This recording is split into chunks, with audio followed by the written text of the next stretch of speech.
If you're trying to get your project taken seriously, to get buy-in from the business, you need to be able to speak the language that they're used to. You need to be able to frame things in a way that they understand. And it's also really important that both you and the areas that you want to get buy-in from are able to see very clearly when their input might be required, which is why it's very important to have it all planned out. Businesses are very used to the supplier-contractor relationship. We stipulate our requirements very clearly. People say they will meet them, we sign a contract, and it's all tied up nice and neatly. And there doesn't necessarily need to be too much sort of involvement between either party beyond that signing on process and delivery. Whereas an academic and archivist partnership is much more of a collaboration. There needs to be a continual dialogue. There is expertise on both sides. And at different points in your journey on the project, you're going to need those different bits of expertise. I think my biggest advice would be to not go into a collaborative project with a really fixed idea of what you're going to get out of it, especially a PhD. I think if you've gone into a collaborative project with an academic where you've originally set out, well, we need this piece of research and would you be able to do it for us? I think that probably that's slightly different because you've got a very set outcome there. But I think with a PhD, because the person doing the PhD has got to come out of it at the end of the 3 years with a PhD, and they do need to be having some form of enjoyment and engagement with what they're researching. I don't think that you as an archivist can be sort of setting really strict objectives about what it is you want them to do.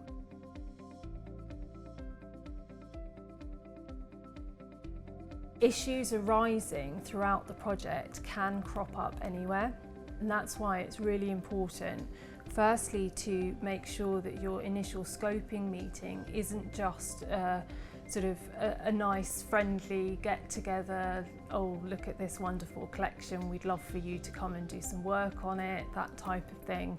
I think it's very important in the initial meeting to make sure that you're highlighting exactly what can and can't be achieved, what can and can't be expected from every party involved, who could be responsible for what. I think the key is not to think that there is one absolutely perfect way to run a project, because it will change dependent on what you are wanting to achieve and who's involved. There is also more need and more scope for the actual outputs of the project to develop and to mature, whereas obviously in the supplier-customer relationship that's all very much set in stone at the outset. If you've agreed those outputs initially, and you sort of return to those every so often and say, well, actually, this is what we said we wanted to achieve. Are we going to achieve this?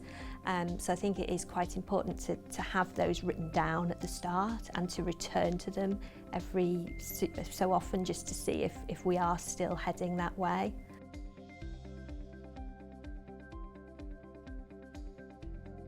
Okay, so I think the important thing to remember is when you're collaborating with an academic, it's a very different kind of process from some of the more business-oriented ways of working you might be familiar with, which is often about commissioning a consultant or some kind of outside agency to do a piece of work for you. I think the thing is to remember this is a very different kind of relationship.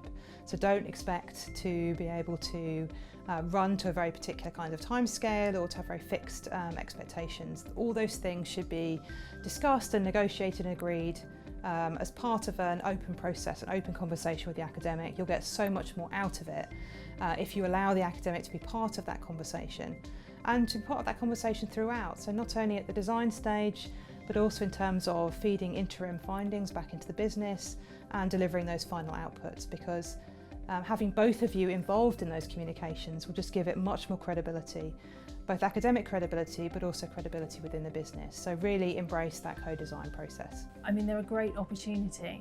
You know, this whole idea of collaboration is what we should all be looking for. It's about developing your knowledge base and improving your skills on both sides.